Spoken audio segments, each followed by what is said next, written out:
पृथ्वी लोक के चित्तौड़गढ़ गांव के लोगों में वहां के शिव मंदिर में आने वाली नागिन नागेश्वरी का बहुत खौफ था, क्योंकि नागेश्वरी नागिन को ये वरदान था कि जो भी मनुष्य उसको नागिन रूप में देख लेगा वो हमेशा के लिए अमर हो जाएगा।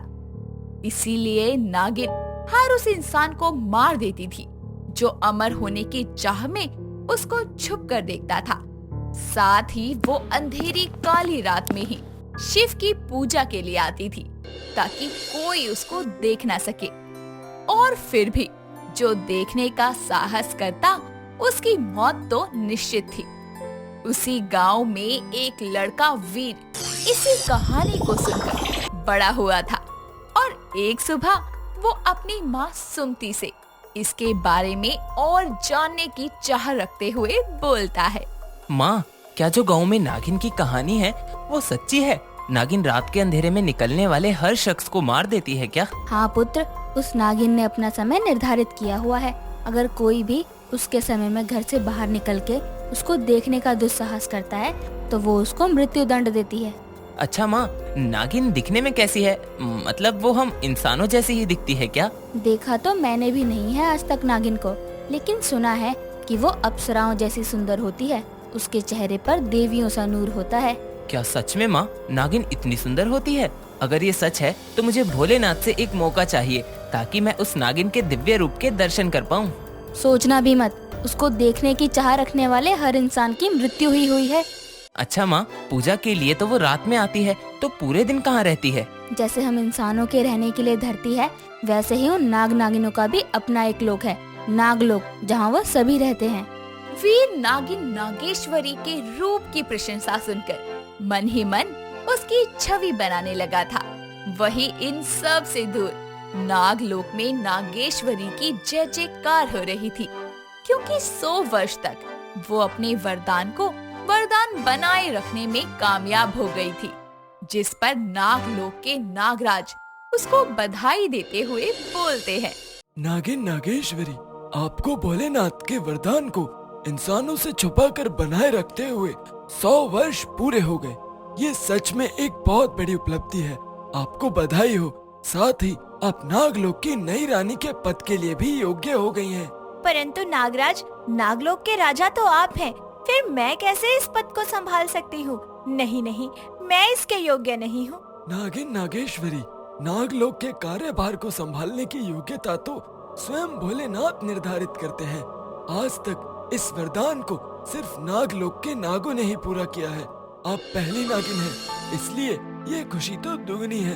और नागलोक का कार्यभार संभालने की एक अवधि होती है जो मेरी समाप्त हो गई है, तो इस आने वाली महाशिवरात्रि को आपका नाग्याभिषेक होगा।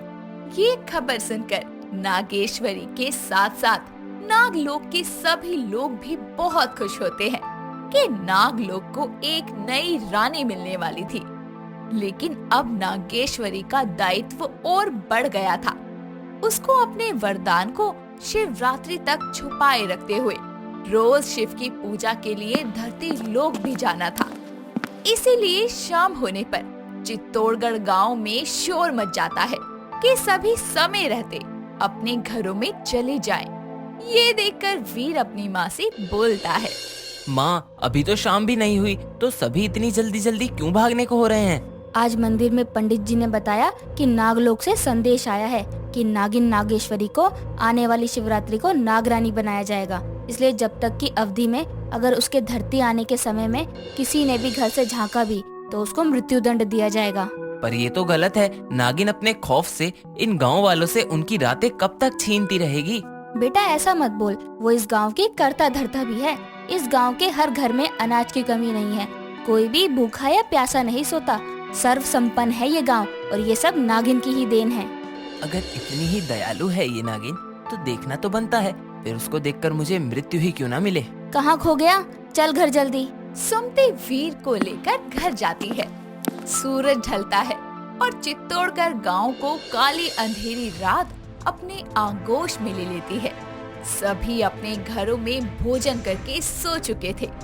तभी शिव मंदिर में एक दिव्य ज्योति दिखती है और नागिन नागेश्वरी अपने नागिन रूप में हाथों में पूजा की थाल लिए प्रकट होती है और पूजा को शुरू करते हुए शिवलिंग पर दूध चढ़ाकर गाना गाती है। मन मेरा मंदिर, शिव मेरी पूजा। नागेश्वरी के गाने की आवाज जैसे ही वीर के कानों में पड़ती है तो उसकी आंखें झट से खुल जाती है और वो उठकर बैठ जाता है। तभी उसको आगे नागिन के गाने की आवाज आती है। बोलो सत्यम शिवम, बोले तो सुंदरम। नागिन की आवाज सुनकर वीर अपने बिस्तर से उठकर बोलता है। आ गई नागिन, आज मैं उसको देख कर रहूंगा, भले ही मैं जिंदा वापस ना आऊं। वीर अपनी माँ से बचते हुए घर से बाहर निकलता है और अंधेरी रात में शिव मंदिर की ओर जाता है। उसको डर तो लगता है, लेकिन उसके मन में अमर होने का कोई लालच नहीं होता। वो बस नागिन को देखकर उसके दर्शन करना चाहता था। इसीलिए शिव मंदिर पहुंचकर वो मंदिर के एक स्तंभ के पीछे छुप जाता है और जैसे ही मंदिर के अंदर की ओर झांकता है तो उसको नागेश्वरी पूजा करती हुई दिखाई देती है। उसके दिव्य रूप को देखकर वीर मन ही मन में बोलता है। तो ये है नागिन नागेश्वरी।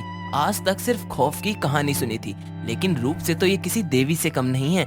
सच में इनके दर्शन होने के बाद अगर मृत्यु भी आ जाए तो कोई गम नहीं है। वीर वहीं छुपकर नागेश्वरी को देखकर खुश होता है, लेकिन मन में कोई लालच ना होने के कारण उसके होने का एहसास नागिन को नहीं होता। ये शायद शिव की महिमा थी कि एक इंसान ने आके नागिन के दर्शन कर ही लिए थे, वो भी काफी लंबी अवधि तक जीवित भी रहता। लेकिन वीर मन का सच्चा था, इसीलिए जैसे ही नागिन अपनी पूजा समाप्त करके जाने लगती है, तभी वीर खुद को समर्पित करते हुए नागिन के सामने आकर बोलता है। होने वाली नागरानी की जय हो। नागेश्वरी अपने आगे एक इंसान को देखकर हैरान होती है और गुस्से में अपना रौद्र रूप लेकर बोलती है। तुमने नागिन की समय अवधि में घर से बाहर आने का दुस्साहस कैसे किया? तुम नहीं जानते कि तुम्हें इसकी सजा तुम्हारी जान देकर चुकानी पड़ेगी। जानता हूँ नागरानी, अच्छे से जानता हूँ कि आपको छुपकर देखने वाले हर मनुष्य को मौत को गले लगाना पड़ता है। लेकिन मैंने जब से आपके दिव्य रूप और दयालु हृदय की कहानियाँ सुनी थी, मेरी जिंदगी का एक ही मकसद था, आपके दर्शन करना। फिर चाहे उसके बाद मुझे मेरी जिंदगी ही क्यों न गंवानी पड़े। तुमने अपनी जिंदगी को दांव पर लगाकर अच्छा नहीं किया मनुष्य।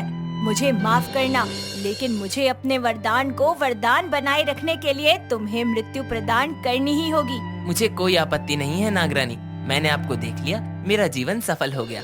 अब आप मुझे मार भी दें तो कोई गम नहीं।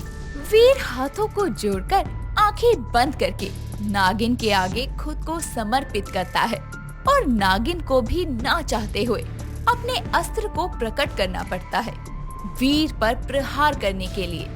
लेकिन तभी एक तेज रोशनी के साथ नागराज वहां प्रकट होते हैं और कुछ ही क्षण के लिए सब कुछ थम सा जाता है, लेकिन वीर नहीं। तभी नागराज नागेश्वरी को रोकते हुए बोलते हैं। नागिन नागेश्वरी रुक जाओ, तुम इस मनुष्य को नहीं मार सकती।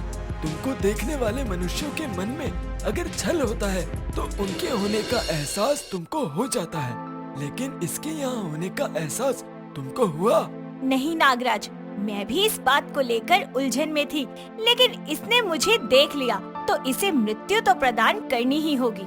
नहीं नागेश्वरी, हर वरदान के खत्म होने की समय सीमा होती है। चित्तौड़गढ़ के लोगों को कभी तो तुम्हारे खौफ से मुक्ति मिलती ही, और उनकी मुक्ति का साधन है ये मनुष्य वीर। तुम्हें मिले वरदान से ये अमर हो गया, साथ ही इसके मन में कोई छल न होने के कारण तुम्हारे वरदान का दुरुपयोग भी नहीं हुआ। इसका अर्थ क्या हुआ नागराज कि अब मैं नागरानी बनने के योग्य नहीं हूँ? ऐसा नहीं है, इसका अर्थ ये है कि इस मनुष्य के कारण तुम्हारे खौफ की अवधि समाप्त हो गई। अब तुम गांव वालों के सामने अपने नागिन रूप में आकर उनको दर्शन दे सकती हो। साथ ही इस वरदान से अमर होने वाला ये इंसान सदा के लिए धरती पर तुम्हारा सेवक बन गया। लोगों के लिए कोई भी संदेश देना हो या उनकी बात तुम तक पहुंचानी हो तो सब इस मनुष्य को बताएंगे और ये तुम तक उनकी बातों और समस्याओं को पहुंचाएगा। सच में नागराज, मुझे नागरानी के सेवक की उपाधि मिलेगी। मेरा जीवन धन्य हो गया। ये सुनकर नागेश्वरी खुश होती है कि उसके वरदान के कारण एक ऐसा मनुष्य अमर हुआ जिसके मन में कोई छल कपट की भावना नहीं है। साथ ही अब नागिन के खौफ से सभी जंगल वालों को मुक्ति मिलती है। अगली सुबह वीर सबको ये खबर देकर नागिन के खौफ से मुक्त करवाता है। साथ ही नागिन को गांव के उद्धार के लिए समय समय पर सबकी समस्याओं की खबर भी देता है।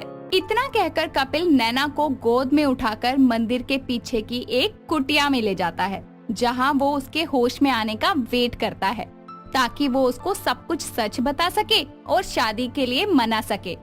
कुछ देर बाद में नैना को होश आता है और वो कपिल से बोलती है। कपिल, मैं बेहोश कैसे हुई?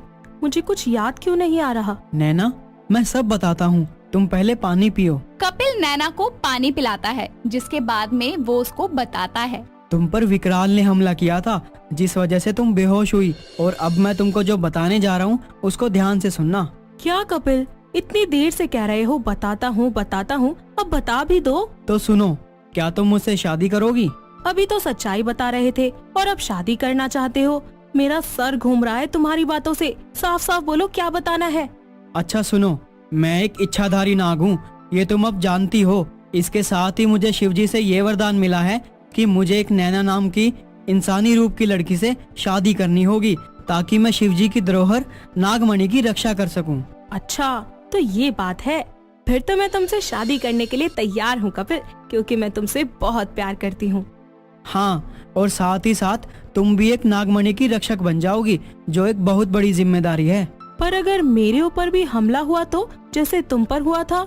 और तुम नाग कैसे हो? क्या तुम्हारे परिवार को पता है? और तुम्हारे परिवार में सारे नाग नागिन हैं? और वो नागमणि कहाँ है? नैना के इतने सवालों के जवाब कपिल के पास नहीं होते, जिसके लिए वो उसे कहता है। नैना, अभी ये समझ लो कि हमारी शादी जरूरी है, क्योंकि विकराल मेरे ऊपर पहले ही कई हमले कर चुका है। उस दिन भी तुमसे मिलने आया, तब भी किया था, और आज भी। तो वो हमारी शादी भी रोकने की पूरी कोशिश करेगा। इसीलिए अभी शादी ज्यादा जरूरी है, बाकी कुछ नहीं। ठीक है बाबा, समझ गई। मैं आज ही माँ से बात करती हूँ हमारे बारे में। हाँ, मैं भी। चलो, अब तुमको घर छोड़ देता हूँ। कपिल की ये बातें सुनकर नैना उसे शादी के लिए तैयार हो जाती है, क्योंकि उसके बाद वो भी नागमणि की रक्षक बन जाएगी, जिसके लिए वो बहुत ही ज्यादा खुश थी। कुछ ही देर में उसको घर छोड़कर कपिल भी अपने घर आ जाता है, जहां दोनों अपने अपने घर वालों से इस बारे में बात करते हैं और दोनों ही परिवार वाले शादी के लिए तैयार हो जाते हैं। वहीं दूसरी तरफ शादी की खबर विकराल को लग जाती है, जिसके बाद वो कहता है, ये शादी नहीं हो सकती। अगर ये शादी हुई तो कपिल से ज्यादा शक्तियां उस लड़की के पास होगी, और नागमणि हासिल करना मेरे लिए और भी मुश्किल होगा। नागराज, तुम तो गए। इतना कहकर विकराल कपिल से मिलने जाता है। अपने कमरे में अचानक से विकराल को प्रकट होता देखकर कपिल बोलता है। आइए, राक्षसों के राजा नेवले विकराल, तो क्या लेंगे आप? चाय, कॉफी या फिर अपनी बर्बादी की खबर? नागराज, जो तुम करने जा रहे हो उससे मैं तुमको कभी सफल नहीं होने दूंगा। जरा सोचो, नागमणि एक ऐसे नाग के पास कैसे रह सकती है जिसके हाथ एक मासूम के खून से रंगे हैं। तुम तो खून की बात करो ही मत। आज तक कितने निर्दोषों को जान से मारते आए हो तुम, और मेरे से वो गलती अनजाने में हुई थी, जिसके पश्चाताप के लिए मुझे शिवजी ने यहाँ भेज दिया है। तुम और तुम्हारा शिव, किसी को नहीं छोड़ूंगा मैं, देख लेना। जिसके बाद में विकराल वहाँ से गायब हो जाता है और अपने लोक में आकर अपनी आंखें बंद करता है और बिच्छूराज को बुलाता है। इसके थोड़ी देर बाद में एक बहुत बड़ा बिच्छू, जिसका सर इंसानी होता है, उसके सामने प्रकट होता है और कहता है, क्यों याद किया मुझे विकराल? बिच्छूराज, मुझे तुम्हारी मदद चाहिए। नागराज शादी कर रहा है और तुमको इस शादी को किसी भी हाल में रोकना है। अगर दोनों को मरना भी पड़ा तो लड़की को मार देना और नागराज को यहाँ ले आना बंदी बनाकर। ठीक है विकराल, तुम्हारा काम हो जाएगा। बस इतना कहकर बिच्छूराज वहाँ से गायब हो जाता है और दूसरी तरफ शिव मंदिर में ही कपिल और नैना की शादी होती है, जिसके लिए मंदिर को भव्य तरीके से सजाया जाता है। दोनों मंडप में बैठे होते हैं और कपिल नैना की मांग में सिंदूर भरता है और दोनों फेरे के लिए खड़े हो जाते हैं। आखिरी फेरे के वक्त तेज तूफान के साथ में हवाएं चलने लगती है और चारों ओर धुआं सा फैल जाता है। जैसे ही धुआं छटता है, दोनों के परिवार वाले बेहोश हो चुके होते हैं और साथ ही नैना भी, जिसको देखकर कपिल उसको उठाते हुए बोलता है, नैना उठो, नैना उठो, आखिरी फेरा बचा है, विकराल की चाल कामयाब मत होने दो नैना, उठो प्लीज। कपिल नैना को होश में लाने लगता है कि तभी उसके पीछे से एक आवाज आती है, कोई फायदा नहीं, कोई नहीं उठेगा नागराज। कपिल जैसे ही पीछे मुड़ता है, उसको बिच्छूराज दिखता है, जो अपने बड़े से बिच्छू शरीर के साथ इंसानी सर लगाए हुए उसको घूर रहा होता है। उसको देखकर कपिल भी अपने नाग रूप में आ जाता है, जिसके बाद बिच्छूराज उससे बोलता है, नागराज, तुम्हारी भलाई इसी में है कि नागमणि मेरे हवाले करके तुम अपने परिवार की जान बचा लो, वरना मेरे हाथों सब मारे जाएंगे। विकराल को क्या लगता है उसके भेजे इन छोटे मोटे राक्षसों से मैं डर जाऊंगा? अरे जो करना है कर लें, शादी भी होगी और नागमणि भी सुरक्षित रहेगी। मेरी शक्तियों के बारे में तुम जानते नहीं हो, चाहूँ तो तुम्हें अभी मार दूं, पर विकराल ने कहा है तुम्हें बंदी बनाने के लिए। ये मनोकामना उसकी कभी पूरी नहीं होगी। इतना कहकर कपिल नैना को उठाने के लिए झुकता है कि तभी बिच्छूराज उस पर एक जोरदार वार कर देता है।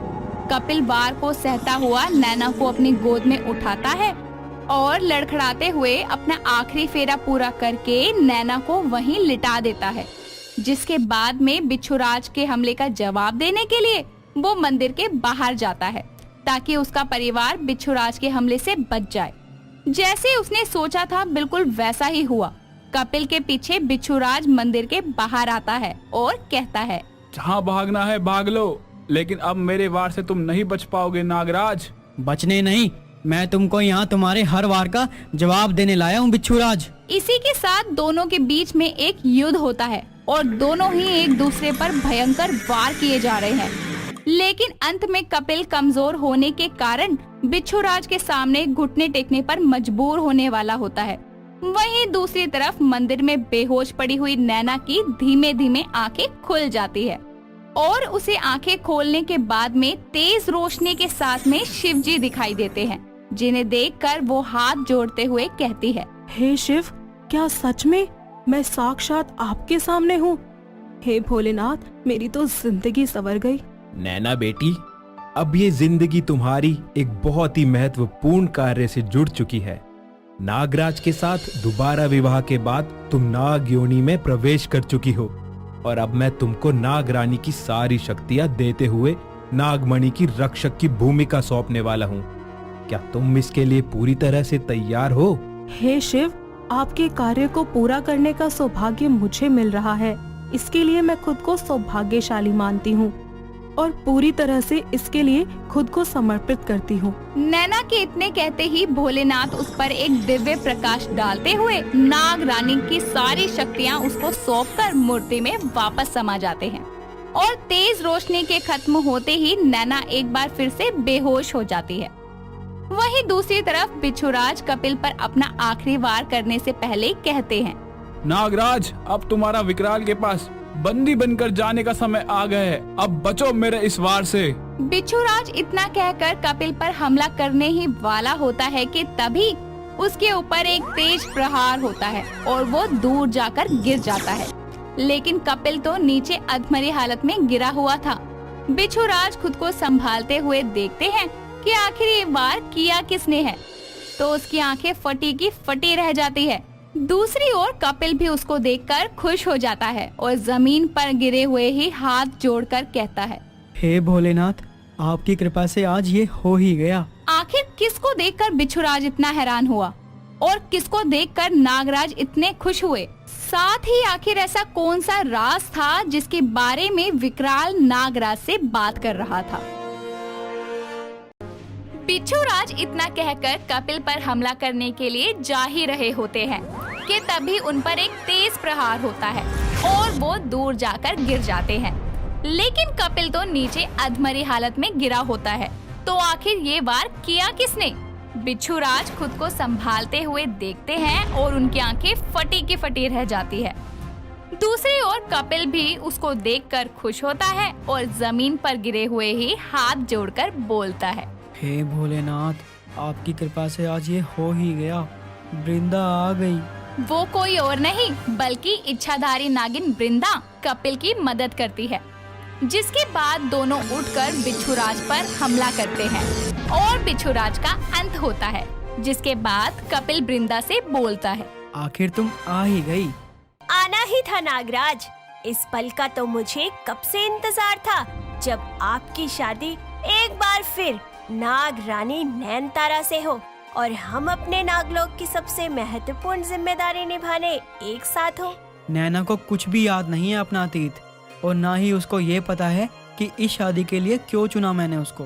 सब याद आ जाएगा नागराज, आप मुझे थोड़ा समय दे नागरानी के साथ। इतना कहकर वृंदा और कपिल अपने इंसानी रूप में आके सबको बेहोशी से उठा देते हैं। जिसके बाद होश में आते ही नैना वृंदा को देखकर कपिल से कहती है, ये कौन है कपिल? ये मेरी दोस्त है वृंदा। शादी में इसको बुलाया था मैंने, और हम सबको बेहोशी से भी इसी ने उठाया था। मदद करी थी इसने हमारी। तुम्हारा बहुत बहुत शुक्रिया वृंदा। और वैसे भी कपिल की दोस्त मतलब मेरी दोस्त, क्यों? हाँ हाँ क्यों नहीं ना, मेरा मतलब नैना। सभी लोग घर वापस आ जाते हैं। कपिल के घर में नैना का स्वागत धूमधाम से होता है। थोड़े ही समय बाद में दोनों के बीच में बहनों जैसा रिश्ता बन जाता है। शादी के बाद से नैना को अपने अंदर एक सकारात्मक ऊर्जा सी महसूस होती है, जिसके लिए वो कपिल से पूछती है, कपिल जी, आपने कहा था कि आपसे शादी करने के बाद मुझ में कुछ शक्तियाँ आएंगी।